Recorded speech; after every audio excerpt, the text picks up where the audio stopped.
पुणेकरांसाठी वाहतुकीत मोठा बदल घडवणारी आनंदाची बातमी समोर आली आहे। मान हिंजवडी ते शिवाजीनगर मेट्रो लाईन 3चे काम आता अंतिम टप्प्यात पोहोचलं असून लवकरच प्रवाशांसाठी पहिला टप्पा सुरू होण्याची शक्यता आहे। IT हब म्हणून ओळखल्या जाणाऱ्या हिंजवडीला पुण्याच्या मध्यवर्ती भागाशी जोडणारा हा महत्त्वाचा मेट्रो प्रकल्प आहे। अधिकाऱ्यांच्या माहितीनुसार या प्रकल्पाच्या पहिल्या टप्प्यातील 12 मेट्रो स्थानके मे 2026 पर्यंत सुरू करण्याचे लक्ष्य ठेवण्यात आलं आहे।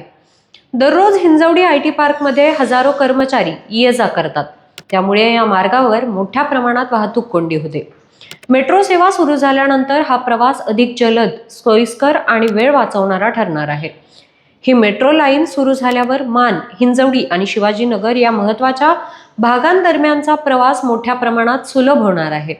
तसेच शहरातील वाहतूक कोंडी कमी होण्यासही मदत होईल। म्हणूनच पुणेकरांसाठी ही मेट्रो लाईन केवळ एक प्रकल्प नसून रोजच्या प्रवासाला नवी गती देणारा मोठा बदल ठरणार आहे। यावर तुम्हाला काय वाटतं कमेंट करून नक्कीच सांगा आणि पाहत राहा न्यूज डॉट्स।